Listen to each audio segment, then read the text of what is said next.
ओम नमो भगवते वासुदेवाय। ओम नमो भगवते वासुदेवाय। ओम नमो भगवते वासुदेवाय।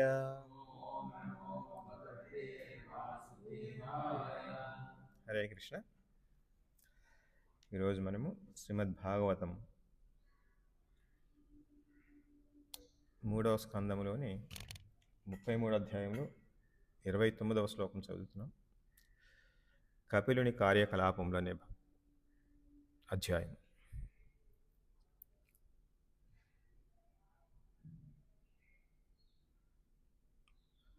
ముందుగా పదవిచ్ఛేదనం. స్వాంగం తపః యోగ మయం ముక్త కేశం గత అంబరం దైవ గుప్తం న బుబుదే వాసుదేవ ప్రవిష్ట ధీః. స్వాంగం తపోయోగమయం స్వాంగం తపోయోగమయం ముక్తకేశం గతాంబరం ముక్తకేశం గతాంబరం దైవగుప్తం న బుబుధే దైవగుప్తం న బుబుధే వాసుదేవ ప్రవిష్టధీః వాసుదేవ ప్రవిష్టధీః.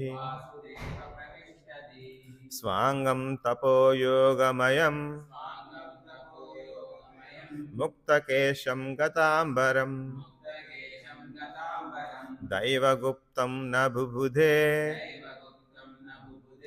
వాసుదేవ ప్రవిష్టధీః. స్వాంగం తపోయోగమయం ముక్తకేశం గతాంబరం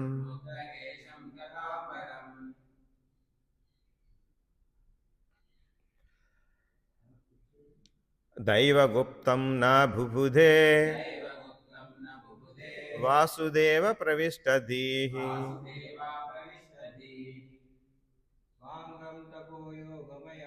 స్వాంగం తపోయోగమయం ముక్తకేశం గతాంబరం దైవగుప్తం న బుబుధే వాసుదేవ ప్రవిష్టధీః. తపోయోగమయం ముక్తకేశం గతాంబరం దైవగుప్తం న బుబుధే వాసుదేవ ప్రవిష్టధీః.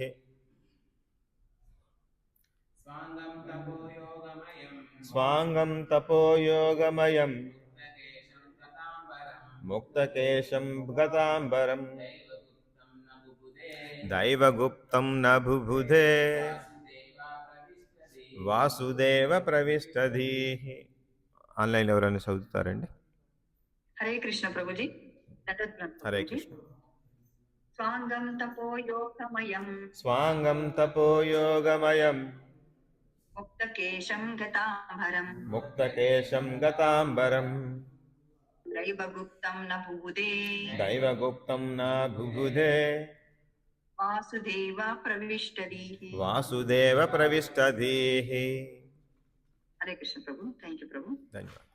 స్వాంగం తపోయోగమయం స్వాంగం తపోయోగమయం ముక్తకేశం గతాంబరం ముక్తకేశం గతాంబరం దైవగుప్తం న బుబుధే దైవగుప్తం న బుబుధే వాసుదేవ ప్రవిష్టధీః. వాసుదేవ ప్రవిష్టధీః. హరే కృష్ణ. స్వాంగం తపోయోగమయం స్వాంగం తపోయోగమయం ముక్త ముక్తకేశం గతాంబరం ముక్తకేశం గతాంబరం దైవగుప్తం న బుబుదే దైవగుప్తం న బుబుధే వాసుదేవ ప్రవిష్టది వాసుదేవ ప్రవిష్టది. ప్రతిపదార్థములు: స్వాంగం తన దేహము, తపః తపస్సు, యోగ యోగాభ్యాసము, మయం పూర్తిగా నెలకొనిన,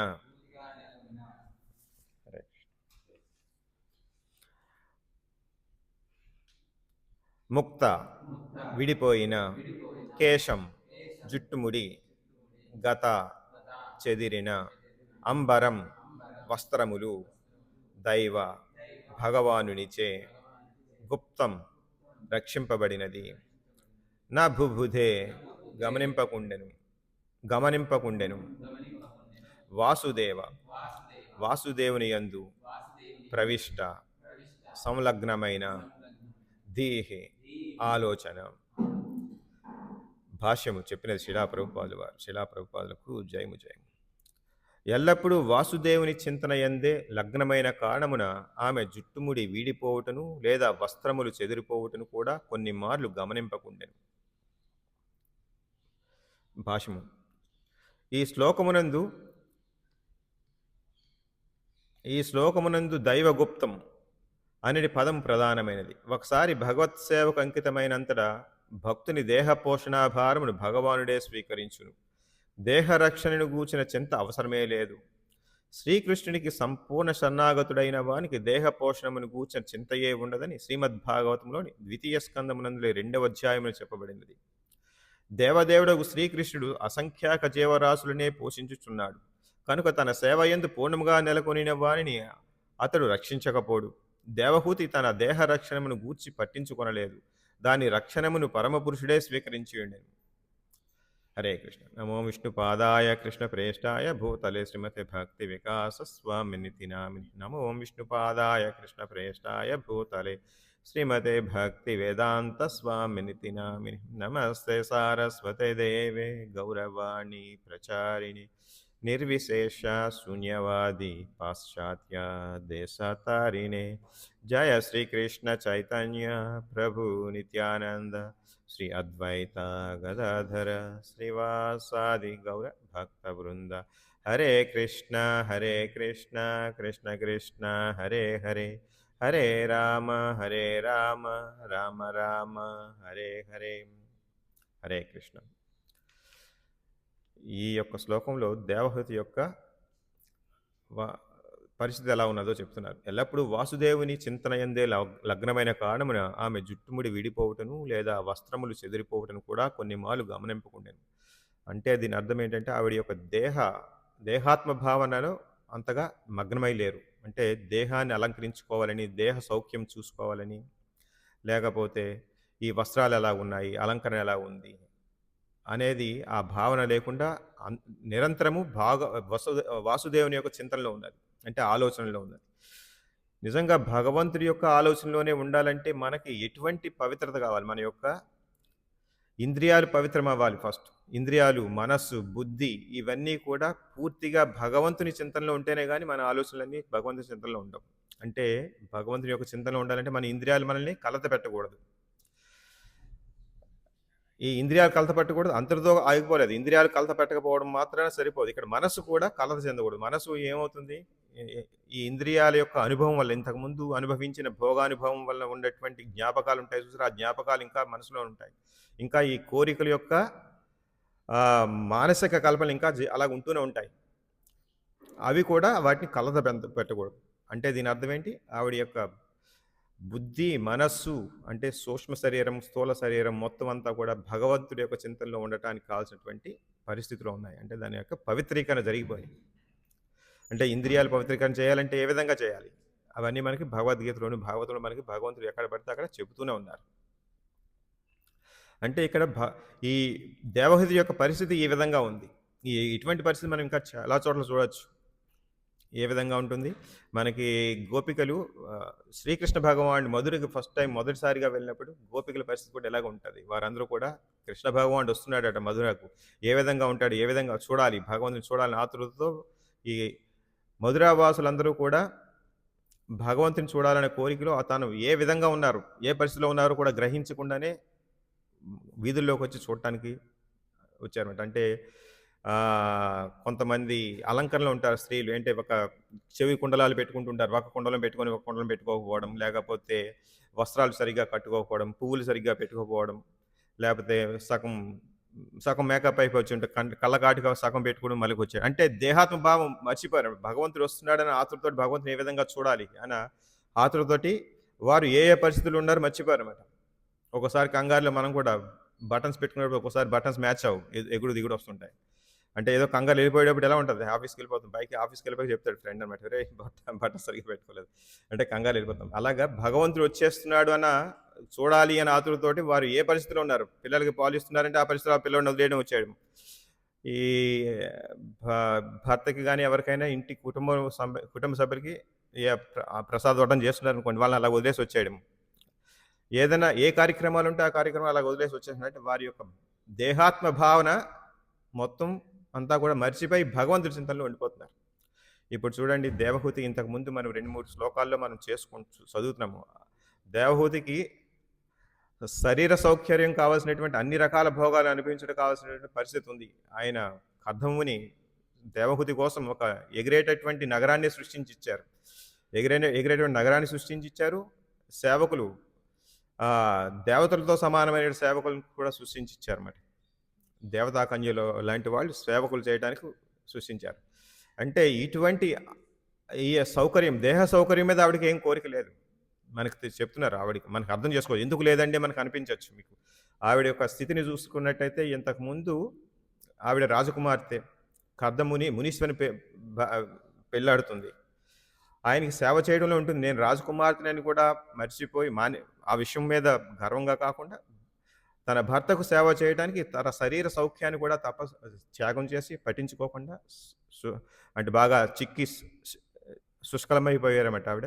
అంటే తన జుట్టు ఎలా ఉంది, లేకపోతే అలంకరణ ఎలా ఉంది, శరీరం ఎలా ఉంది, చిక్కిపోయి ఆ విధంగా సేవ చేశారు కర్దమునికి ఒకప్పుడు. అంటే ఆవిడ యొక్క మనస్తత్వం అటువంటిది. ఆవిడ అటువంటి సేవని గుర్తించి కర్దముని ఏం చేశారు, ఆవిడకి కావాల్సినటువంటి సౌఖ్యాన్ని ఇవ్వటానికి, పుత్రులు కలగటానికని, సౌఖ్యాన్ని ఇవ్వటానికని ఇటువంటి నగరాన్ని సృష్టించారు. కానీ ఆవిడ మొత్తం అంతా ఈ యొక్క సౌఖ్యం మీద అనుభవించాలని లేదు. భర్తకు సేవ చేయాలని ఉంది. అదేవిధంగా ఆవిడికి కపిల భగవానుడు పుత్రుడిగా జన్మించాడు. భగవానుడు స్వయంగా పుత్రుడిగా జన్మించాడు. ఆయన చేసినటువంటి సాంఖ్యయోగ శాస్త్ర జ్ఞానోపదేశం చూసారా? ఆవిడ అడిగిన ప్రశ్నలు ఎటువంటి అడిగారు? ఈ మాయాబంధనాల నుంచి ఏ విధంగా తప్పుకోవాలి, విముక్తి పొందాలి, ఈ యొక్క కలతలు పెట్టే ఇంద్రియాల గురించి ఏ విధంగా ముక్తిని పొందాలి, ఇటువంటి ప్రశ్నలు వేసి భగవంతుని యొక్క సంతృప్తి పొందించి ఆయన ద్వారా సాంఖ్యశాస్త్రాన్ని విని భక్తియుక్త సేవలో నిమగ్నమయ్యారు. అంటే తనకు ఉన్నటువంటి సౌకర్యాలన్నీ కూడా భగవంతుడి యొక్క సేవలను ఉపయోగించారు. మనకు అంబరీష్ మహారాజ్ చెప్తారు ఏ విధంగా సహకరించి. మనం చదువుకుందాం, కొద్ది రిఫరెన్సెస్ చూద్దాం. ఈ విధంగా అంటే సౌకర్యం మీద కూడా లేదు ఆవిడికి. మొత్తం అంతా భగవంతుని యొక్క చింతనలో ఉండాలని. ఈ విధంగా ఎందుకు వచ్చింది ఆవిడికి? ఇంద్రియ భోగం మీద కోరికలు లేవు. మనస్సు అంతా కూడా పవిత్రమై ఉంది. బుద్ధి అంతా కూడా పవిత్రమై ఉంది. కాబట్టి తన ఆలోచనలన్నీ భగవంతుడి వైపే 24 గంటలు పెట్టగలుగుతుంది. అందుకనే కదా భగవంతుడు కపిల భగవానుడు దూరమైనప్పుడు, అంటే అరణ్యాలకు వెళ్ళినప్పుడు, కర్దముని అరణ్యాలకు వెళ్ళినప్పుడు ఇక్కడ తన చింతన విరహం ఉంది. కానీ ఆ విరహం కూడా ఒక పుత్ర వ్యామోహం కూడా విరహంతో పోల్చకుండా భగవంతుడి మీద విరహంతో పోల్చారు. ఎందుకంటే ఆవిడ యొక్క పరిస్థితిని బట్టి, ఇంతకుముందు ఉన్నటువంటి భావాలను బట్టి ఆవిడికి పుత్ర వ్యామోహం కన్నా భగవంతుడి వియోగం మీద ఎక్కువగా బాధగా ఉందని చెప్పేసి మనకి నేర్చుకున్నాం. ఎప్పుడైతే ఈవిడ తన సౌకర్యాలు పట్టించుకోకుండా సేవ చేస్తూ భగవంతుడి సేవలో చింతనలో ఉన్నా సరే ఆవిడ ఆరోగ్యంగానే ఉన్నట్టుగా చెప్తున్నారు. ఇదంతా కూడా భగవంతుడు తన కోసం తన భక్తుల్ని ఏ విధంగా కాపాడతాడు, ఏ విధంగా రక్షిస్తాడు అనేదానికి మనకి ఇదొక ఉదాహరణ. అలాగే భాషలో చూసినట్టయితే ఈ శ్లోకం దైవగుప్తం అంటే దేవదేవుని రక్షింపబడిన అనే పదం ప్రధానమైంది. ఒకసారి భగవత్ సేవకు అంకితమైనంతటా భక్తుని దేహ పోషణాభారమును భగవానుడే స్వీకరించును. మన యోగక్షేమాలు భగవంతుడే చూసుకుంటారని భగవద్గీతలో చెప్పారు. ఎప్పుడైతే భగవంతుని మన చైతన్యం అంతా కూడా కృష్ణ చైతన్యంలో ఉన్నట్టయితే మనకు కావాల్సినటువంటి యోగక్షేమాలు అంటే కావాల్సినవి చేకూర్చి అవసరమైనవన్నీ చేకూర్చి అవసరమైన ఉన్న వాటిని కాపాడతాడు. లేని వాటిని ఇస్తాడని చెప్పేసి యోగక్షేమం వహామ్యహం అంటే అర్థం చెప్పారు మనకి భగవద్గీతలో. ఆ విధంగా దేహ పోషణ భారం భగవానుడే స్వీకరించును అని చెప్పేసి చెప్పారు. అలాగే మనకు ఒక ఉదాహరణ చూడొచ్చు. నారద మహర్షి ఒకసారి ఒక వేటగాడికి చెప్తారన్నమాట. వేటగాడికి చెప్తే వేటగాడిని చూస్తారు. సగం చనిపోయిన జంతువులు చంపేస్తుంటాడు. సగం చనిపోయిన జంతువులను చూస్తుంటాడు. నారద మహర్షి ఒకసారి అరణ్యంలో ఎగురుతుంటే అక్కడక్కడ సగం చనిపోయినటువంటి జంతువులు చూస్తుంటాడు. ఎవరబ్బా ఇలా చంపేసిన వారిని ఒక వేటగాడు కనిపిస్తాడు. అతను చెప్తారన్నమాట. ఈ విధంగా చేస్తే నీకు పాపం ఉంటుంది అని చెప్పేసి అంటే అతను అడుగుతాడన్నమాట. వేటగాడు చెప్తాడన్నమాట.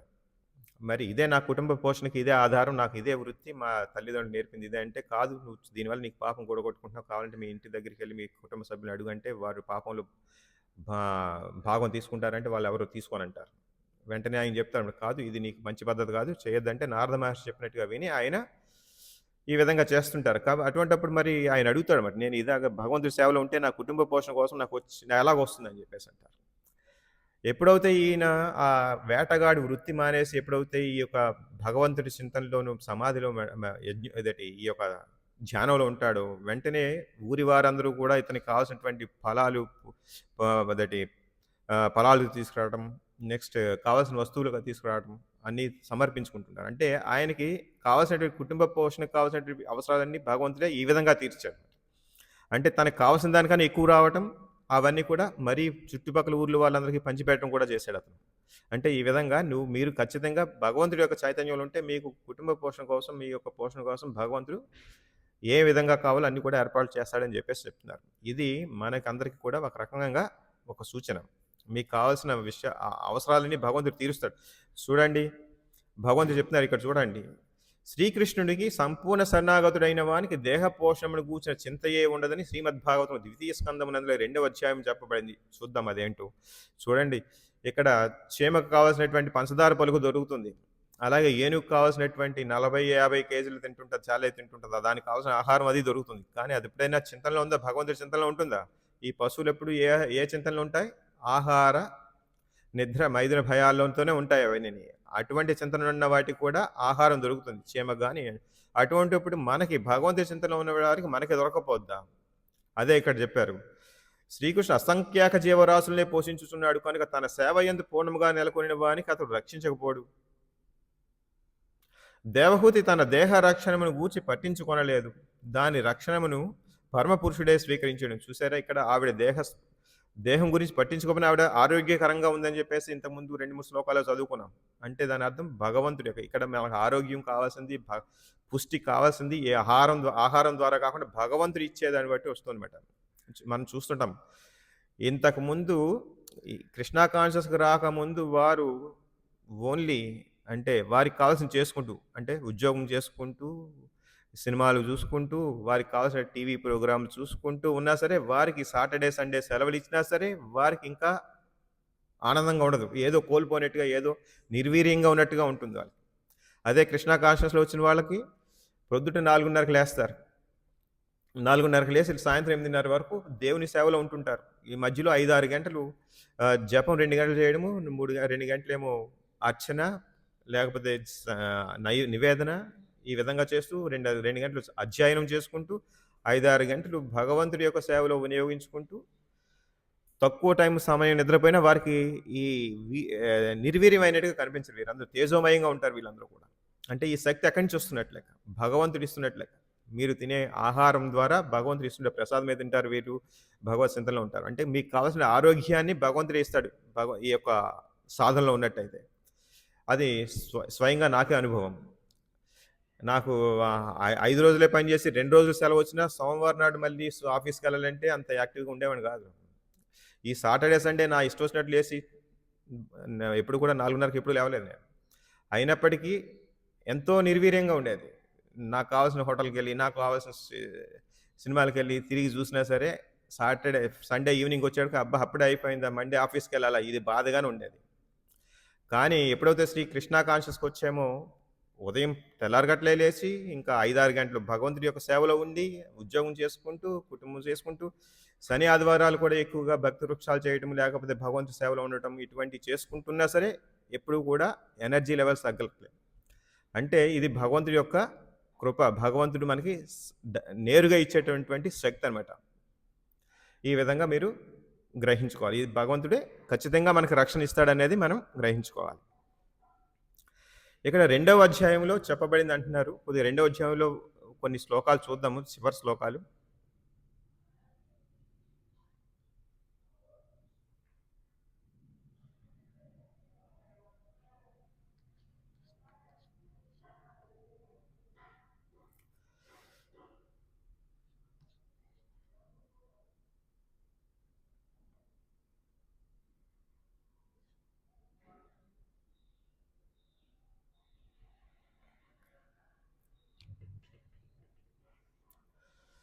ఇక్కడ చెప్తారన్నమాట. 36వ శ్లోకం. రెండవ స్కందంలో రెండవ అధ్యాయం 36వ శ్లోకం. తస్మాత్ సర్వాత్మనా రాజన్ హరిః సర్వత్ర సర్వదా శ్రోతవ్యః కీర్తితవ్యశ్చ స్మర్తవ్యో భగవాన్ నృణాం.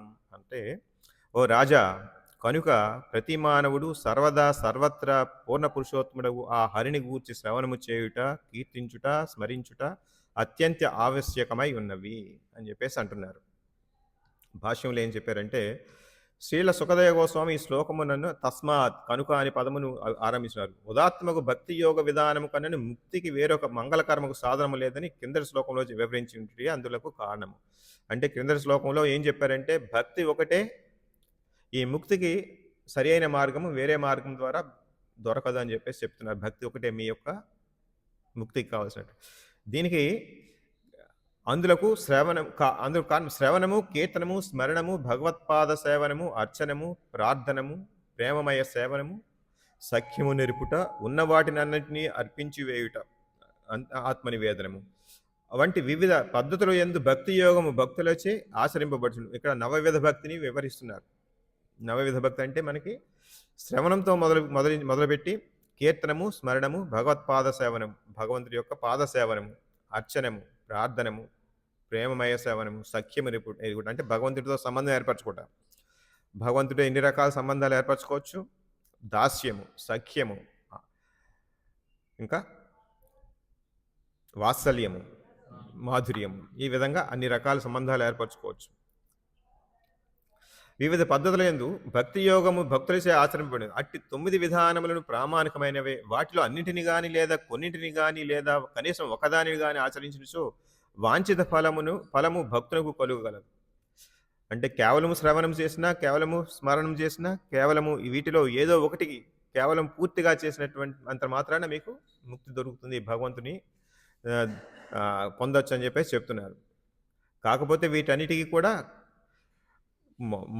ఈ 9 విధానాల్లో మొట్టమొదటిదైన శ్రవణ భక్తి యోగమునందు అత్యంత ముఖ్యమైనది. అనగా ఏంటి? శ్రవణం వల్ల మనకి ఏదైనా ఒక విషయం మీద, ఒక వ్యక్తి మీద ఆకర్షణ ఏర్పడాలంటే ఏం చేయాలి? ఆ వ్యక్తి గురించిన పూర్తి విషయాలన్నీ మనకు తెలియాలి. ఆ వ్యక్తి గొప్పతనం తెలియాలి, ఆ వ్యక్తి దయాగుణం తెలియాలి, ఆ వ్యక్తి ఎటువంటి వాడు గుణగణాలన్నీ తెలియాలి, ఆ వ్యక్తి యొక్క పరివారం ఎలా ఉంటుందో అన్నీ తెలియాలి. ఇవన్నీ తెలియాలంటే ఎలా తెలుస్తున్నాయి? మనకి భగవద్గీత, భాగవత శ్రవణాలు, కీర్తనాలు చేస్తేనే కానీ మనకి ఇవన్నీ తెలియదు విషయాలని. అందుకనే శ్రవణం అనేది చాలా ముఖ్యమైనది. అంటే మిగతా అంగాలని, మిగతా విధాలన్నీ కొద్దిగా బలపడాలంటే ఈ శ్రవణం అనేది చాలా ముఖ్యం. అందుకనే మన యొక్క సాధనలో శ్రీకృష్ణ చైతన్య అంటే మన కృష్ణ కాన్షియస్లో ఈ శ్రవణం అనేది చాలా ఇంపార్టెంట్. అందుకనే ప్రొద్దుట 8 గంటల నుంచి 8 గంటల నుంచి 9 గంటలు భాగవత శ్రవణం, సాయంత్రం భగవద్గీత, భాగవత శ్రవణాలు ఉంటుంటాయి. అలాగే మన సాధనలో కూడా చూసినట్టయితే ఇవన్నీ కూడా నవవిధ భక్తి చెప్పిన అంగాలన్నీ కూడా దాంట్లో ఉంటాయి. మన సాధనలో అర్చన ఉంది, పాదాభివందనం ఉంది, అలాగే ప్రార్థనలు ఉన్నాయి. ఇవన్నీ కూడా మన సాధనలో కూర్చబడినాయి. చక్కగా శ్రవణము చేయకనే ఎవరును ఏ విధానము ద్వారానైనా పురోగతి సాధించాలి. అంటే ఇక్కడ శ్రవణం అనేది చాలా ముఖ్యమనే చెప్తున్నారు. శ్రవణం లేకుండా మీ మిగతా అంగాల మీద అంత పటిష్టం రాదు, అంటే పురోగతి రాదు. ఎంచేతంటే భగవంతుడి కూర్చిన విషయాల గురించి మనకి వింటే ఆయన మీద ఆసక్తి ఉంది. ఇప్పుడు కూడా ఇదే టెక్నాలజీ వీళ్ళు వాడేది, ఇదే యొక్క థీమ్ మోడర్న్ విషయాల్లో కూడా. మీకు తెలియని విషయాన్ని టీవీలో చూపించి అదే పదే పదే చూపించి మీ మనసులోకి ఆ విషయాన్ని మీ మనసులోకి జొచ్చుతారు. ఆ తర్వాత వాడు వాడాడు, వాడు ఇంత అభివృద్ధి చెందాడు, మీరు వాడకపోతే అది మీరు పూర్తిగా నష్టపోతున్నారు అని చెప్పేసి అడ్వర్టైజ్మెంట్లు వస్తాయి. మనకు అవసరం లేని ఒక వస్తువు మీద పదే పదే చూపించి ఆకర్షణ కలిగించి దాని మీద రాగం ఏర్పరిచి దాన్ని కొనేటట్టు కానీ దాన్ని వాడుకునేటట్టు కానీ మనకి అడ్వర్టైజ్మెంట్ చేస్తారు. అదే మనకి ఈ యొక్క శ్రవణం మీద మన దృష్టి లేదనుకోండి, మన సమయాన్ని శ్రవణం మీద కాకుండా ఇటువంటి టీవీ ప్రోగ్రాంల మీద విన్నట్టయితే మనకి ఆకర్షణ దేని మీద కలుగుతుంది? ఈ భౌతిక విషయాల మీద కలుగుతుంది. మనకు అక్కర్లేనివి, అవసరం లేనివి అన్నిటినీ తీసుకొచ్చి మన ఇంట్లో పెట్టుకుంటాము. వాటి పోషించడానికి మనకి ఇంకో రెండో జాబు, పార్ట్ టైం జాబు, లేకపోతే భార్యాభర్తలు ఇద్దరూ జాబ్ చేయటం, ఇటువంటి విషయాలన్నీ కలుగుతున్నాయి. అంటే మనకి ఈ శ్రవణం అనేది భగవంతుడి యొక్క కథాశ్రవణం కాకుండా ఈ గ్రామ్య కథలను వింటుంటే మన ఉన్నటువంటి బుద్ధిని హరించేస్తాయి. బుద్ధి కల్మషం అయిపోతుంది, చేతనం కల్మషం అయిపోతుంది, మనస్సు కల్మషం అయిపోతుంది. తర్వాత ఇవన్నీ కలిపి ఇంద్రియాలను ప్రేరేపిస్తాయి, ఇంద్రియాలు కల్మషం అయిపోతాయి. కాబట్టి మనకి శ్రవణం అనేది చాలా ముఖ్యం. ఇక్కడ శ్రవణం ఎంత ముఖ్యం అంటే మీ మనస్సును పవిత్రీకరిస్తుంది, ఇంద్రియాలను పవిత్రీకరిస్తుంది, బుద్ధిని పవిత్రీకరిస్తుంది. మెయిన్గా శ్రవణం ఏంటి? బుద్ధిని పవిత్రీకరిస్తుంది. అంటే ఏది చేయొచ్చు, ఏది చేయకూడదు. భగవంతుడు ఏది ఈ భగవద్గీత, భాగవత కథల ద్వారా మనకి మన ఆత్మకి ఆనందం కలిగించే విషయాలు ఏంటో పూర్తిగా తెలియపరుస్తాయి. అంటే బుద్ధి పవిత్రమైపోతుంది, కల్మషం అంతా నిర్మూలించబడుతుంది. ఎప్పుడైతే ఇటువంటి విషయాల మీద ఆసక్తి లేదో, భౌతిక విషయాల మీద ఆసక్తి పెరిగిందో అది కల్మషం పెరిగిపోతుంది, భక్తికి దూరం అయిపోతుంటాం. ఈ విధంగా శ్రవణం అనేది చాలా ముఖ్యమనేది మనకి చెప్పారు ఇక్కడ. అటువంటి శ్రవణం కొరకే శక్తిపూర్ణ భగవదావతారముకు వ్యాసదేవుని వంటి ప్రామాణికులతో రచింపబడిన వేదవాంగ్మయం లభ్యమై ఉన్నది. చూడండి, ఈ శ్రవణం కోసం మనం ఏం వినాలి? భగవంతుడి యొక్క లీలలు ప్రతి కల్పంలోనూ జరుగుతుంటాయి, ప్రతి యుగంలోనూ జరుగుతుంటాయి, ప్రతి బ్రహ్మాండంలో జరుగుతుంటాయి. ఇటువంటి లీలలు వినటానికి మనకి అందరూ అడుగుతారు. చెప్పడానికి వేల నోర్లు కావాలని, వినటానికి వేల వేల చెవులు కావాలని, చూడటానికి వేల వేల కనులు కావాలని. అటువంటి లీలల మీద మనకి ఆసక్తి లేకుండా ఇటువంటి అనవసరమైన విషయాలపైకి వెళ్తున్నాయి. చూడండి, అందుకనే వ్యాస భగవానుడు మన కోసం ఈ యొక్క శక్తి ఆవేశ అవతారమైనటువంటి వ్యాస భగవానుడు మనకి ప్రామాణికులతో రచింపబడిన వేదవాంగ్యం లభ్యమై ఉన్నది. శ్రీకృష్ణ భగవానుడే సమస్తమునకు పరమాత్ముడని ధృవపరపబడినందున ఆ దేవదేవుని గూర్చి సర్వత్రా సర్వదా శ్రవణ కీర్తనలో జరగవలని. ఇది అసలు ఈ మానవ జన్మ వచ్చినందుకు చేయవలసినటువంటి పని ఏంటో తెలుసా? సర్వత్రా సర్వదా శ్రవణ కీర్తనలో జరగవలని. ఇంతకుముందు మనకి తెలుసు, నాకు చిన్నప్పుడు అయితే హరికథలు జరుగుతుండేవి, ఏవైనా నాటకాలు, డ్రామాలు వేసేవారు. ఎటువంటి అంటే భూ కైలాస్ అంటారు, లేకపోతే హరికథలు, భగవంతుడి గురించిన కథలు చెప్తారు. ప్రహ్లాద్ మహారాజు గురించి చెప్తారు, ప్రహ్లాద్ మహారాజు గురించి. రామచంద్ర భగవాన్ రామాయణం బాగా ఉంటుంది, కృష్ణ భగవాన్ లీలలు, ఇవన్నీ కూడా బాగానే ఎక్కువగా చిన్నప్పుడు మనం హరికథలు, డ్రామాలు చూసేవాళ్ళం, ఆనందంగా ఉండేది. కానీ అవి పరివర్తనం చెంది ఈ విధంగా రిఫ్లెక్ట్ అంటే కామం దాంట్లోకి ఎక్కువగా భౌతిక భోగం అనేది కూర్చబడి సినిమాల్లోకి ఇలా తర్వాత సీరియల్స్, లేకపోతే వీటిలో భూత సాహిత్యాలు ఇవన్నీ పెరిగిపోయినాయి చాలా. అంటే ఇదంతా కూడా ఈ యొక్క మనిషి ఏ విధంగా మనిషి యొక్క వీక్నెస్ ఇదంతా కూడా వీగిపోతుంటాడు. తన ఇంద్రియ భోగం కోసం ఆసక్తి ఉండటం వల్ల అదే ఎంకరేజ్ చేస్తుంటారు రాజకీయ నాయకులు, వ్యాపారస్తులు. కాబట్టి ఇంకా నాశనం అయిపోతుంది.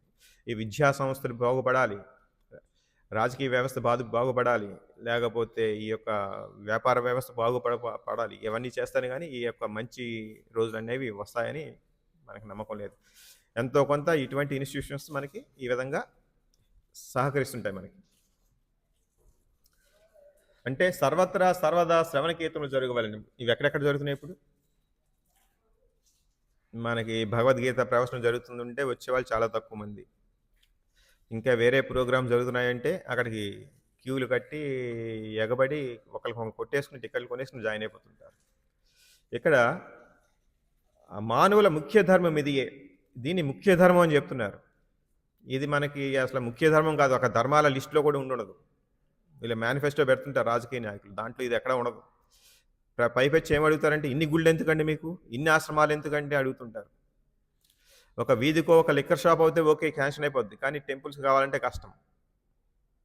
అలాగా ఇది ముఖ్యమైన ధర్మం ఇదే అంటున్నారు. సర్వవ్యాపి యొక్క భగవానుని గూర్చిన శ్రవణము మనుషుడు త్యజించినప్పుడు మానవ నిర్మిత ఉపకరణముల ద్వారా ప్రసారము చేయబడే వ్యర్థ విషయములకు బలియగును. ఇది చాలా ముఖ్య పాయింట్. ఎప్పుడైతే భగవంతుడి యొక్క స్ కథా శ్రవణం దగ్గర ఇష్టపోకపోతే ఇంకా ఏముంటుంది? వ్యర్థ పదార్థాల మీదకి మన మనసు పోతుందని చెప్పేసన్నారు. చూడండి. మనుషుడు త్యజించడం మానవ నిర్మిత ఉపకరణాల ద్వారా ప్రసారము చేయబడేది వ్యర్థ విషయములను బలియగును. అంటే మానవ నిర్మిత ఉపకరణాలంటే టీవీలు లేకపోతే మీడియా, న్యూస్ పేపర్లు వాటి ద్వారా ఏమైతే వ్యర్థ విషయాలని వస్తాయి దానికి బలైపోతుంటారు. ఉపకరణములు ఎన్నప్పుడు చెడ్డవి కావు.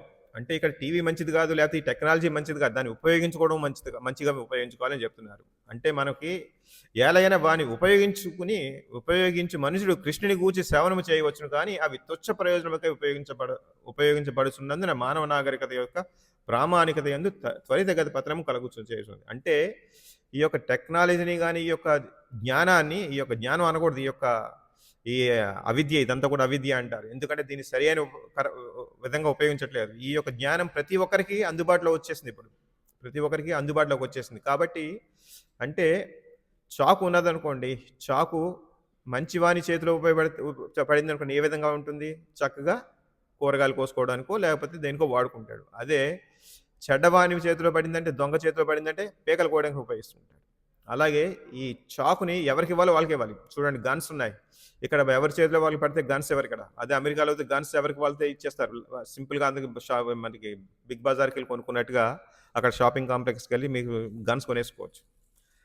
మరి అవి ఒక ఉన్మాది చేతిలో పడిందంటే ఏమవుతుంది? కొన్ని గన్ ఆడు స్కూల్స్లో చిల్డ్రన్ పేల్చేస్తుంటాడు. అంటే ఎప్పుడు కాబట్టి సంవత్సరానికి 2-3 చోట్ల చూస్తూ ఉంటాం. అక్కడ స్కూల్లో షూటింగ్ జరుగుతుంటుంది. వాడు ఎవడో పెచ్చోడు వెళ్ళిపోతాడు స్కూల్లోకి, ఆ పిల్లల్ని ఈ పిల్లల్ని కాల్ చేస్తాడు అంతే. ఏంటంటే వాడు ఒక ఉన్మాది. వాడికి గన్ ఎలాగొచ్చింది? అక్కడ గన్ ఎవడని కొనుక్కోవచ్చు. అలాగే ఇక్కడ జ్ఞానం, ఈ యొక్క టెక్నాలజీ కూడా అందరికీ అందుబాటులోకి వచ్చేసింది. ఈ టెక్నాలజీని ఇప్పుడు ఒక నక్సలైట్ కూడా మనకన్నా ఎక్కువగా ఉపయోగించుకుంటాడు. నక్సలైట్ అనేవాడు ఇదే టెక్నాలజీని మనకన్నా ఎక్కువగా ఉపయోగించుకుంటాడు. ఇదే టెక్నాలజీని, ఇదే బ్యాంక్ ట్రాన్సాక్షన్స్ ఉన్నాయి. అదే ఫ్రాడస్ట్ ఉండడానికి, ఒక మోసం చేయాలనే బుద్ధి కలిగిన ఒక వ్యక్తి ఉన్నాడు అనుకోండి, ఇదే టెక్నాలజీని మీకు తెలియకుండా మీ అకౌంట్ నుంచి డబ్బులు డ్రా చేసేయచ్చు. అంటే ఈ యొక్క టెక్నాలజీ డెవలప్ చేయడం తప్పు కాదు, దాన్ని వినియోగించుకోవడం బాగా తెలిసిన వాడికి వినియోగించాలి. అంటే చూడండి, అందుకునే కదా మనకి ద్రోణాచార్యుడు ఈ యొక్క అస్త్ర విద్యని ఎవరికి ఇవ్వనంటాడు? ఏకలవ్యుడికి ఇవ్వనంటాడు. వాడి బుద్ధిని బట్టి, వాడి యొక్క గుణగణాలను బట్టి అతనికి అర్హత లేదు. అతనికి నేను ఇవ్వనన్నాడు అంతే, దట్స్ ఇట్. అదే అర్జుడికి ఇచ్చాడు అదే జ్ఞానాన్ని. అది ద్రోణాచార్యుడికి ఉన్నటువంటి విజ్ఞత. అది అటువంటి విజ్ఞత లేదు ఇప్పుడు మనకి. ఇప్పుడు ఈ సొసైటీలో అటువంటి విజ్ఞత లేదు. ఎవరికి జ్ఞానం ఇవ్వాలి, ఎవరికి జ్ఞానం ఇవ్వకూడదు.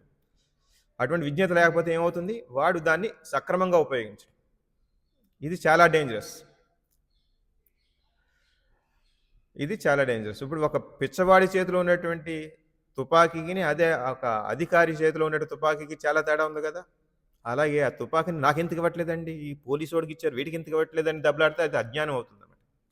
అదే అర్జుడికి చెప్పాడండి, ఏకలవ్యుడికి ఎందుకు చెప్పలేదంటే, వాడు యుద్ధంలో కురుక్షేత్రం, వాడు కూడా ఒకడు వచ్చేసాడు. వాడు కురుక్షేత్ర యుద్ధంలో ఎవరి వైపున పని చేశాడు? వాడు దుర్యోధనుడి వైపున చేశాడు. అదే వాడికి అస్త్రశస్త్రాన్ని నేర్పితే అప్పుడు వాడు ఏం చేస్తాడు? అర్జునుడికి ఎదురుకుండా చేస్తుండేవాడు కదా. కాబట్టి ఇదంతా చాలా విజ్ఞతతో నేర్చుకున్నాడు. చూడండి, మనకి తండ్రి కొడుకులకి ఒక విజ్ఞత కలిగిన మెచ్యూరిటీ వచ్చిన వ్యక్తికి డబ్బులు ఇస్తాడు, కానీ మెచ్యూరిటీ రాని వ్యక్తికి డబ్బులు ఇవ్వడు కదా. కొడుకు చిన్నవాడు, తన కొడుకు అయినా సరే చిన్నవాడికి డబ్బులు ఇవ్వడు, పెద్దవాడికి ఇస్తాడు డబ్బులు. ఏరా ఇది పిల్లవాడికి అందరూ తీసుకెళ్ళి డబ్బులు ఇచ్చి ఖర్చు పెట్టా అంటాడు, కానీ పిల్లవాడికి ఇవ్వడు కదా. నాకు ఎందుకు ఇవ్వట్లేదంటే వాడికి ఇంకా విజ్ఞత రాలేదు, ఆ మెచ్యూరిటీ లేదు వాడికి. అలాగే ఈ సొసైటీలు కూడా ఎవరికి ఏది అర్హత ఉంటే అది మాత్రమే అందజేయాలి. ఆ విధంగా అది ఆ విజ్ఞత ఇప్పుడు లేదు కాబట్టి అందరికీ అన్నీ కావాలనుకునేది చాలా తప్పు. అందరూ ఈక్వల్ కాదు. ఎవరికి ఈక్వల్? నేను కాదు, నేను నా తమ్ముడు ఈక్వల్ కాదు, నేను మా చెల్లెలు ఈక్వల్ కాదు, నేను ఇక్కడ పక్కనున్న మగ భక్తే ఈక్వల్ కాదు. కాబట్టి మనం ఆలోచించుకోవాలన్నమాట. కానీ అవి తుచ్చ ప్రయోజనంకై ఉపయోగించుతున్నప్పుడు మానవ నాగరికత యొక్క ప్రామాణికత యందు త్వరితగతి పతనము చేయగలుగుతుంది. ఇది ఇంకా మానవ నాగరికత ఎప్పుడైతే ఇదే మోటోలో వెళ్తుంటే బాగా త్వరితగతిని క్విక్గా మనం నాశనం అయిపోతున్నాం అని చెప్పి చెప్తున్నారు. భగవద్గీత, శ్రీమద్భాగవతం వంటి శాస్త్రములు శ్రవణ ప్రయోజనము కొరకే రచింపబడినందున శ్రవణము చేయుట మానవుల బాధ్యతే ఉన్నదని ఇచ్చట తెలుపబడినది. ఈ రచనలు ఎవరి కోసం ఇచ్చారు? భగవంతుడు కురుక్షేత్ర యుద్ధంలో భగవద్గీత అంతా ఉపదేశించినప్పుడు అది ఎవరి కోసం? మన కోసం అనేది కదా. మనం చదవాలి కదా అట్లీస్ట్. దాని గురించి అర్థం చేసుకోవాలి కదా. భగవంతుడి యొక్క ఉద్దేశం ఏంటి అది చెప్పినందుకు? వీడు నా మాట వింటాడని, నేను చెప్పిందంతా విని పాటిస్తాడని. అంతేగాని దాన్ని పట్టించుకోనవసరం లేదని కాదు. దాన్ని పట్టించుకోవాలి. అది నా కోసం కాదు, అర్జునుడి కోసం అని కాదు. మొత్తం ఆ మానవాళందరికీ కూడా చెప్పినటువంటిది. ఇవి దేనికున్నాయి? ఈ యొక్క వాంగ్మయాలు మనం చదివి అర్థం చేసుకుని పాటించాలని చెప్పేసి చెబుతున్నారు. శ్రవణము చేయుట మానవుల బాధ్యత అయి ఉన్నది. ఇది బాధ్యత ఇక్కడ తెలుపబడినది. మానవులు తప్ప ఇతర జీవులు అట్టి వేదవాంగ్యము శ్రవణము చేయగల సమర్థతను కలిగి ఉండవు కనుక మానవ సమాజము వేదవాంగ్యము శ్రవణము పట్టినచో సంఘ ప్రమాణము పతనము కావించుడే అపవిత్ర జనుల అపవిత్ర కార్య వాక్యాలకు ఎన్నడూ బలి కాబోదు. ఎప్పుడైతే మనకి ఇటువంటి వేదవాంగ్మయాల జ్ఞానం పెరిగిందో, అంటే మనకి వేదం ఏం చెప్తుందో అర్థం ఉంది. ప్రతి ఒక్కరు ఏ చెప్తే అది నమ్మేయం.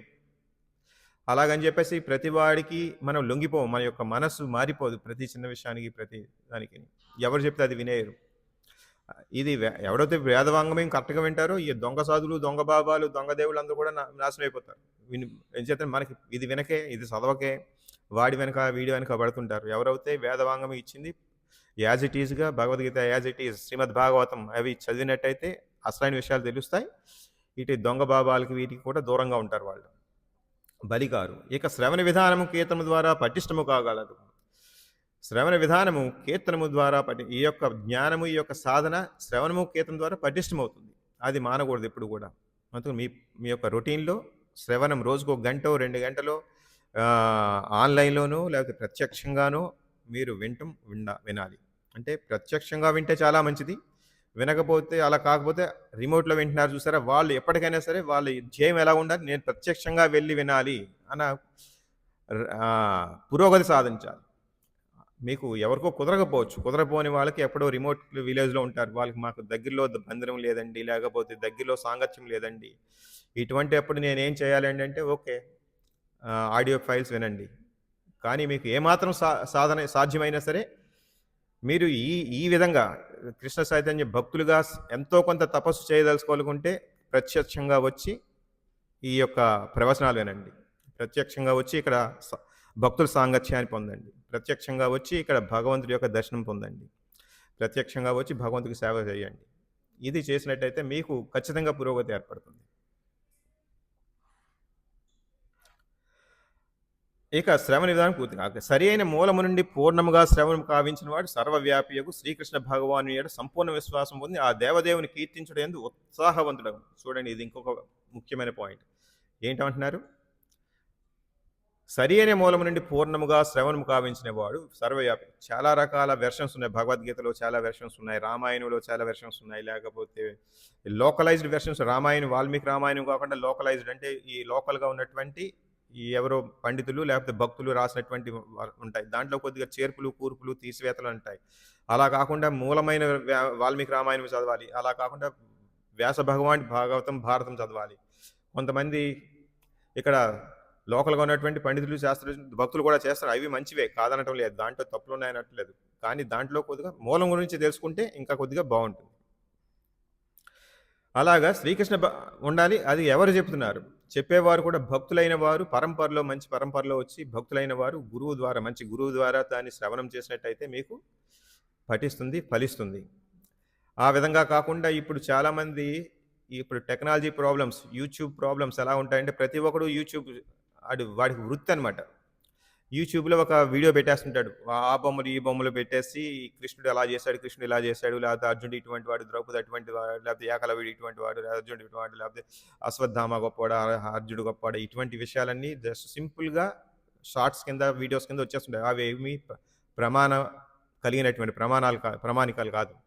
కానీ వాటిని చూస్తాం మనం. ఎంచేతంటే అవి కొద్దిగా మనకి కంటికి అందమైన అదటి బొమ్మలు కనిపిస్తూ దాంట్లో చూడటానికి ఆహ్లాదకరంగా అనిపిస్తుంది వాడికి. ఎంచేతంటే వాడు ఆ విధంగా అలవాటు పడిపోయి ఉన్నాడు కాబట్టి. అలా కాకుండా ఖచ్చితంగా ఈ గ్రంథాలు శ్రవణం చేయాలి, పఠనం చేయాలి, శ్రవణం చేయాలి. చేసి దాన్ని బట్టి గురువుని అడిగి ప్రశ్నలుంటే తెలుసుకోవాలి. అంతేగాని ఈ ఎవరో కూడా అంటే వృత్తిపరంగా ఛానెల్స్ నడిపే వాళ్ళు తీసేటువంటి స్టోరీలు వినకూడదు. ప్రామాణికమైన వారి ద్వారా వినాలని చెప్పేసి చెప్తున్నారు. లేకపోతే ఏమవుతుంది? కల్మషం పెరిగిపోతుంది మీకు. అంటే ఉన్నది ఉన్నట్టుగా తెలియకుండా తప్పుడు సమాచారం దొరికి తప్పుడు సమాచారంతో మీ బుద్ధి కల్మషం పెరిగిపోతుంది. మనసు కల్మషం అయిపోతుంది. ఈ శాస్త్రాల మీద నమ్మకం పోతుంది. వాడొకటి చెప్తాడు, వీడొకటి చెప్తాడు. అలాగా. అందుకని సరి అయిన మూలం నుంచి వినాలి. సరి అయిన ప్రామాణిక కలిగినటువంటి గురువు దగ్గర నుంచి వినాలి అని చెప్పేసి ఇక్కడ దాని ప్రాముఖ్యత గురించి చెప్తున్నారు. శ్రీకృష్ణ భగవాన్ యొక్క సంపూర్ణ విశ్వాసం పొంది ఆ దేవదేవుని కీర్తించడం యందు ఉత్సాహవంతుడగు అవును. ఈ విధంగా ఉత్సాహం ఏర్పడుతుంది. అలాగే రామానుజాచార్యులు, మధ్వాచార్యులు, శ్రీ చైతన్య మహాప్రభు, సరస్వతీ ఠాకూర్లు అంతేకాకుండా మిగతా వాళ్ళు యేసుక్రీస్తు వంటి వారు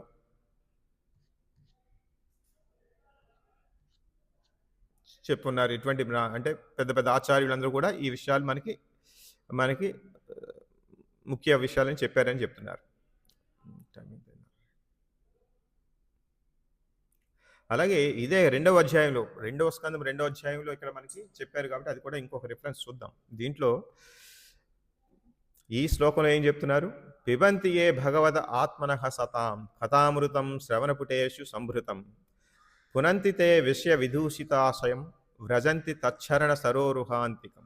భక్తులకు ప్రియతముడగు శ్రీకృష్ణ భగవాని కథామృతము శ్రవణము ద్వారా పానము చేయువారు భౌతిక భోగమడి అపవిత్ర జీవిత లక్ష్యము శుద్ధిపరచుకుని ఆ దేవదేవుని పాదపద్మముల చెంతకే తిరిగి చెందుదురు. అంటే ఇక్కడ మన లక్ష్యం ఏంటి? మన యొక్క ఈ అపవిత్రత అంటే ఈ మన మనస్సు ఇవన్నీ మలినపడిపోయి కోరికలు, భౌతిక కోరికల వల్లే ఈ శరీరం వస్తుంది, ఈ జీవితం వస్తుంది. ఈ శరీరం వాడుకొని భగవంతుడి యొక్క కథామృత శ్రవణం ద్వారా పానం చేయడం ద్వారా ఈ జీవిత లక్ష్యం శుద్ధిపరచుకోవడం అంటే ఏంటి? మనం భగవంతుడి యొక్క సేవకులు. జీవిత లక్ష్యం ఏంటంటే మన స్వరూపం ఏంటి? భగవంతుడి యొక్క సేవకుడు. ఆ విధంగా పనిచేయటమే మన లక్ష్యం. అది కాకుండా స్వభావం అంటే నేను భోగిస్తాను అనే ఆ లక్ష్యం మీద నడుస్తుంది. ఈ లక్ష్యం అది అపవిత్రమైంది. దాన్ని శుద్ధిపరచుకోవాలంటే భగవంతుడి సేవ అనేది కలగాలి. ఇది రావాలంటే శ్రీకృష్ణ భగవాని కథామృతం శ్రవణం చేయాలి. ఇక్కడ ప్రకృతి వనరులపై ఆధిపత్యం చలాయించుట అనేది అపవిత్ర జీవన లక్ష్యమే మానవ సమాజ క్లేశములకు కారణమైనది. ఇది అపవిత్ర లక్ష్యం అంటే ఏంటి? నేను భోగించాలి అంటే ఈ ప్రకృతి ఆధిపత్యం మీద, ప్రకృతి వనరులపై ఆధిపత్యం అంటే ఇక్కడ భౌతిక విషయాలు ఏదైనా సరే నా భోగం కోసం ఉన్నది, నేను అనుభవించాలి. ఆధిపత్యం అంటే ఏంటి? నేను అనుభవించాలి, నాకు కావాలి, నాకు చెందినది, ఇదంతా నాది, ఏది చూస్తే అది నాది అనుకోవడం చూసారా? అది ఆధిపత్యం సంపాదించుకోవాలనుకోవడం. ఇదే మానవ సమాజానికి క్లేశ కారణమైంది. ఇదే అపవిత్రమైన జీవిత లక్ష్యం. వికాసమునందని ప్రకృతి వనరులను ఇంద్రియ భోగార్థమై కొల్లగొట్టుట యందు మానవ సమాజం ఎంత అధికముగా నియుక్తమగునో అంత అధికముగా అది మాయ యందు బంధితమై. ఈ విధమైన లక్ష్యం ఎవడైతే ఎక్కువగా ఉంటాడు, చాలా యాక్టివ్గా ఉంటాడు, ఇదే లక్ష్యంతో ఎక్కువగా సంపాదించేవాడు, ఎక్కువగా తిరిగేవాడు, వాడి యొక్క మనస్సు, బుద్ధి లేకపోతే చాలా త్యాగం చేస్తాడు. కుటుంబానికి సేవ చేయడం మానేస్తాడు, లేకపోతే కుటుంబానికి పొద్దుట 6ంటికి వెళ్తాడు, సాయంత్రం 10ంటికి ఇంటికి వస్తాడు. ఇదే లక్ష్యంతో ఎక్కువగా రజోగుణంతో, ఎక్కువ ఆతృతతో, ఎక్కువ నిష్ఠతోటి, ఎక్కువ దృఢ నిశ్చయంతో పనిచేస్తుంటాడు. దానివల్ల ఉపయోగం లేదు. అదంతా కూడా కలుషితం అయిపోయింది. అదంతా కూడా శుద్ధ లక్ష్యం కాదు అన్నమాట. వికాసమునందని ప్రకృతి వనరులు ఇంద్రియ భోగాత్మక కొలగొట్టుట ఓకే. ఎంత అధికముగా నియుక్తముగా అంత అధికముగా అది మాయాబంధం కలుగు. ఆ విధంగా ప్రపంచ దుఃఖము తగ్గుటకు బదులు తీవ్రతరం కాదు. ఈ విధంగా మనం అదే ఎంకరేజ్ చేస్తున్నాం కాబట్టి అది తీవ్రతరం అయిపోయింది. ఈ పని క్లేశాలు తీవ్రతరం అవుతుంది. విశ్వమందు గల ప్రతి లోకమందులి జీవులకు ఆహారమునొసగి రక్షించుటకు ధాన్యము, పాలు, పండ్లు, కలప, రాయి, చక్కెర, పట్టు, రత్నములు, పత్తి, లవణము, జలము, కాయగూరలు వంటి మానవావసరములకు పుష్కలముగా భగవాన్ చేసుకోబడి. చూడండి, ఇప్పుడు చెప్పబడినటువంటి అన్నీ కూడా పుష్కలంగా ఉన్నాయి. అవి కాకుండా తగిన విధానం ద్వారా తన జీవితావసరములను పొందుటకు మనుషుడు కొద్దిపాటి శక్తిని వినియోగించిన చాలు. ఇవి పొందడానికి తగిన కొద్దిపాటి సరిపోతుంది, మరియు అంత శ్రమ పడనవసరం లేదు. ఇది ఇంతకుముందు జీవన విధానానికి ఇప్పుడు జీవన విధానానికి పోల్చుకున్నట్టయితే ఇంతకుముందు కేవలం ఇటువంటి విధానం మీద ఆధారపడిన వారు పగలపూట వ్యవసాయం చేసి కష్టపడి పనిచేసి సాయంత్రానికల్లా ఇంటికి చేరి 6 గంటలకల్లా మొత్తం ఇంటి కొన్ని పనులు భోజనాలు కూడా చేసేసి రామాయణం చర్చించుకోవడం, భగవద్గీత చర్చించుకోవడం చేసేవారు. వారికి కావాల్సినంత పని ఉండేది, టైం సరిపోయేది. ఇటువంటి కేవలం అంటే సరళమైన జీవన విధానం ఉన్నట్టయితే. ఎప్పుడైతే ఈ సరళమైన విధానం పోయిందో, ఈ ఈ మోడర్న్ పేరుతో నాగరికం అంటారు వాళ్ళు. అది అనాగరికం నిజంగా చూస్తే. ఈ విధానం ద్వారా ఫ్యాక్టరీలు పెట్టి లేకపోతే జీవితం అంతా కూడా ఓన్లీ సంపాదన కోసమే ఉంటూ ఇంద్రియ భోగార్థం కోసం ఉన్నట్టయితే వారికి సమయం లేదని చెప్తుంటారు. ఇంత టెక్నాలజీ పెరిగి ఆర్డర్ చేస్తే ఇంటికొస్తాయి అంటారు. లేకపోతే టికెట్ బుక్ చేసుకోవడానికి రైల్వే స్టేషన్‌కి ఎళ్ళక్కర్లేదు. డబ్బులు డ్రా చేయడానికి బ్యాంక్‌కి ఎళ్ళక్కర్లేదు. లేకపోతే సామాన్లు కొట్టుకోవడానికి షాప్‌కి ఎళ్ళక్కర్లేదు. ఆఫీస్ కూడా ఇంటి దగ్గర నుంచే అయినా సరే వాడికి టైం లేదంటాడు. ప్రయాణం చేయడానికి కార్లు స్పీడ్‌గా వెళ్ళటానికి సౌకర్యంగా లేకపోతే ట్రైన్‌లు, ఏరోప్లేన్‌లు ఇవన్నీ ఉన్నా సరే ఇంకా టైం లేదంటాడు. కానీ అప్పుడు ఇవన్నీ లేవు. సరళంగా జీవించేవారు. వారికి కావాల్సినంత సమయం ఉండేది. దీన్ని బట్టి మనం అర్థం చేసుకోవచ్చు. మనము ఈ యొక్క అనాగరికులమా? నాగరికులమా ఇప్పుడు? ఈ యొక్క విద్య అనేది మనల్ని ఎటువైపు ప్రయాణించేస్తుంది? మనల్ని ఎటువైపు తీసుకెళ్తాదనేది మనం ఆలోచించొచ్చు. కాబట్టి మనం ఎవరికి వారు ఇది సరళ జీవనం ఉన్నతమగు ఆలోచన ద్వారానే జీవనం సుఖమయమగునని ఇక్కడ చెప్తున్నారు. శిలా ప్రభుపాదుల వారు తన భాష్యంలో. జీవ సౌఖ్యములను కృత్రిమంగా సృష్టించుటకు యంత్రము, సాధనములు లేదా పెద్ద పెద్ద ఉక్కు కర్మాగారములు ఏమాత్రం అవసరం లేదు. సరళమైన జీవనము ఉన్నతమగు ఆలోచనము ద్వారానే జీవనం సుఖమయమగును. కానీ కృత్రిమావసరముల ద్వారా కాదు. కనుకనే మానవ సమాజంకు అత్యున్నత పూర్ణ చింతనము సుఖదేవ గోస్వామిచే ఇచ్చిన ఉద్దేశింపబడినది. అదియే శ్రీమద్భాగవత శ్రవణము జీవితమునందు పూర్ణ దృష్టి లోపించిన కలియుగ మానవులకు ఈ శ్రీమద్భాగవతం నిజ మార్గమును గాంచుటకు కరదీపిక అయి ఉన్నది. అంటే మనకి కరదీపిక అంటే ఏంటి? చేతి కాగడానా? కరదీపిక అంటే కాగడానా? కాగడా అయి ఉంటుంది. అంటే పాంప్లెట్. ఓకే. అంటే ఈ శ్రీమద్ భాగవతము, భగవద్గీత ఈ వాంగ్మయాలు, వేద వాంగ్మయాలు చదవండి. వాటిలో ఉన్నట్టుగా మీరు సరళ విధానాన్ని నేర్చుకోండి, జీవన విధానాన్ని అని చెప్పేసి చెప్తున్నారు. అది మీకు ఈ యొక్క పవిత్రీకరించబడిన బట్టి ఈ జీవిత లక్ష్యాన్ని సాధించడానికి అది ఎంతో కొంత తోడబడుతుంది. అదే తోడబడుతుంది అని చెప్పేసి చెప్పారు.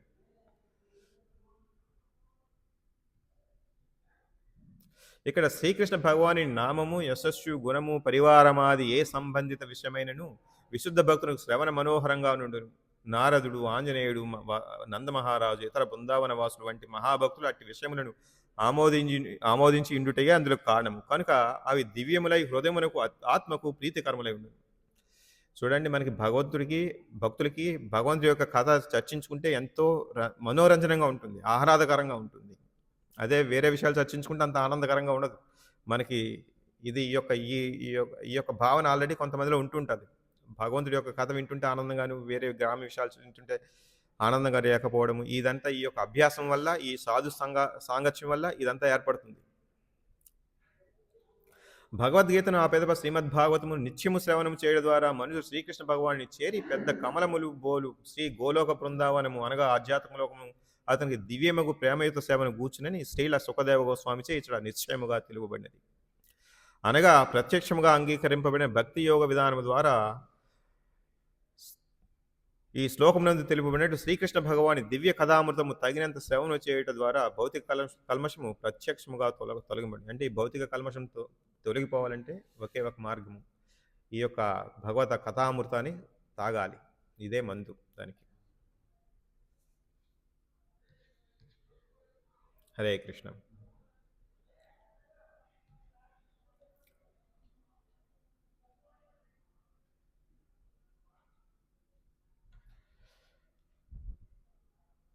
హరే కృష్ణ. ఇంతటితో ఇది సమాప్తం. మీ ఎవరికైనా ఏమైనా ప్రశ్నలు కానీ కామెంట్స్ కానీ ఉంటే చెప్పచ్చు. ప్రభు మీరు ఏమైనా యాడ్ చేస్తారా ప్రభు?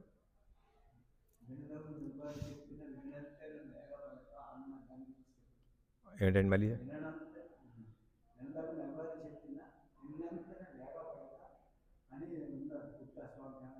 విశ్వదార బ్రాహ్మ స్వరూపమా? శతకాలు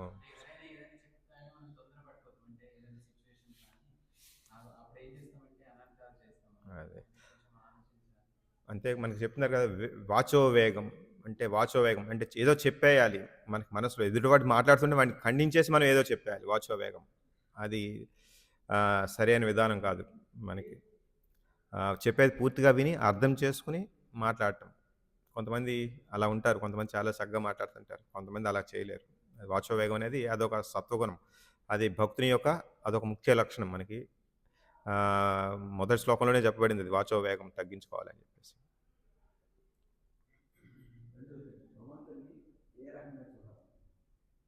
హ్మ్. అంటే ఏ రకంగా చూడాలంటే ఆయన్ని ఏ విధంగా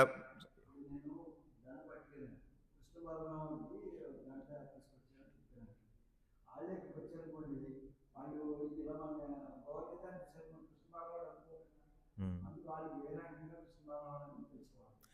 దేవుంది కృష్ణ చైతన్య చరితామృతం చదవాలి. ఈ మనకి చెప్పారు కదా! కృష్ణ చైతన్యం అంటే అదే కదా! భగవంతుడు 5000 సంవత్సరాల క్రితం కృష్ణ భగవానుడు స్వయంగా వచ్చాడు. తర్వాత అదే కృష్ణ భగవానుడు చైతన్య మహాప్రభువుగా వచ్చినట్టుగా మనకి శ్రీమద్ భాగవతంలో 12వ అధ్యాయం 12వ స్కందం అది 11వ స్కందం 12వ స్కందంలో ఉంది కదా! ఆయన ఆహ్, ఆహ్, ఏంటండి కృష్ణ త్రిషాకృష్ణం ఏదో ఉంటాం కదా! సాంగోపాంగ అంటే ఆయన యొక్క అనుయాయులతో పాటు సంకీర్తనోద్యమాన్ని మొదలుపెట్టడానికి ఆయన అనుయాయులతో పాటు వస్తారు కలియుగంలో అని చెప్పేసి అని చెప్పారు. దానికి అనుగుణంగా చైతన్య చరితామృతం చదివితే కృష్ణుడు, బలరాముడు, చైతన్య మహాప్రభువే అని చెప్పేసి మనకి తెలియాలి. అంటే మీరు అన్నట్టుగా తెలియాలంటే ఏంటి? సరైన గురువు దగ్గర సరైన గ్రంథ పఠనం చేయాలి. గురువుని ఆశ్రయించాలి, నేర్చుకోవాలి. మనకు అందుకని వాంగ్మయం వేద వాంగ్మయం ఉంది. అది తెలిస్తే మనకు అర్థమవుతుంది. అది తెలియని వానికి చెప్పాలంటే ఏంటి? మీరు చెప్పినట్టుగా చెప్పాలి ఇవన్నీ.